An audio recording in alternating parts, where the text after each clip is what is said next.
Hello, everybody, and welcome to a brand new Ninjago theory. I know it's been a while since I last uploaded, but I had a very good reason.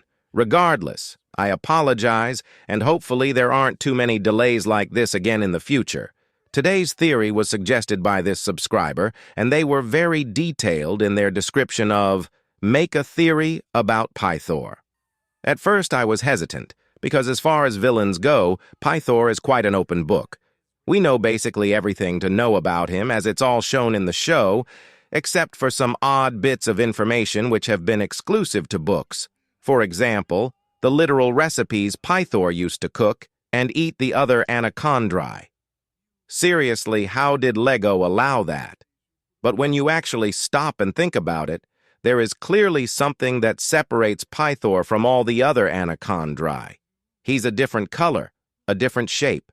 And why and how out of everyone was he the anacondrae general? Well, let's start with a recap. During the Serpentine Wars, Pythor was presumably fighting alongside all of the other anacondrae, following the original anacondrae generals. What makes these generals different from the generals of other Serpentine tribes is that for some reason, they don't have any staffs. But we'll get to that later. After the battle, they were locked away. And in that time, Pythor became the general and turned every anacondrae in that cave into meatloaf. Okay, now that we're all caught up, let's try and figure out how and why Pythor became the general. But before that, where the heck did the staff come from? Well, it appears to be made of gold, which at first seems mental. Gold on its own is really rare, but enough to turn into a 4-foot staff. Well, what else could it be made of? I researched a lot of material and couldn't find much, as most of it would have been almost as difficult to find as the gold. But this is where the Year 3 school trips came in handy. Iron pyrite is rather abundant, and while it doesn't look that much like gold, fully refined iron pyrite looked almost indistinguishable, giving it the famous name of fool's gold. Now, I don't want to hear anyone complaining how the heck they could have made a forge, because if this monstrosity is possible, then a forge is nowhere near unrealistic. The anti-venom in the staff is much easier to solve, as 99% of vaccines made for venomous bites are literally just made of the venom that is causing the trouble in the first place.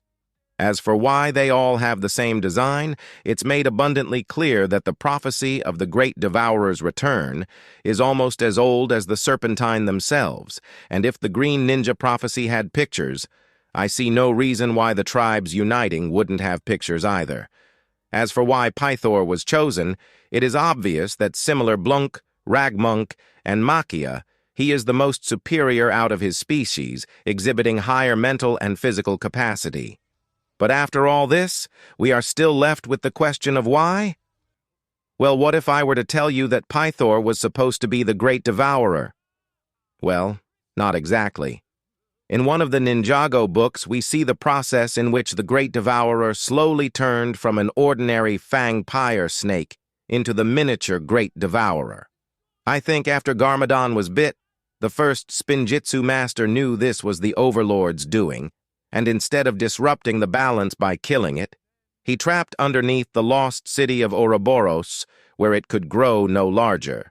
The Overlord, not wanting to give up on his plan, did something very similar to Pythor, making him far superior to the others. This is why, despite being the most rational villain out of any, he is so inclined to release the Devourer, and why no matter how many times the Overlord mistreats him or puts him in jeopardy, he always goes back, because he is nothing more than a puppet.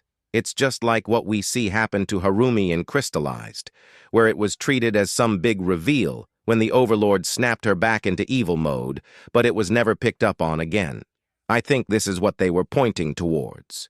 Maybe now that the Overlord has been destroyed, the only part left of him is that which resides inside of Pythor. Perhaps Pythor will be the vessel he uses to return. Well, I think we've gathered enough evidence to put this theory to rest, so I hope you enjoyed, and if you did, I'd appreciate it if you liked, subscribed, and commented on what you think I should theorize about next. See you next time. Jump up, kick back, whip around and spin. Then we jump back to it again.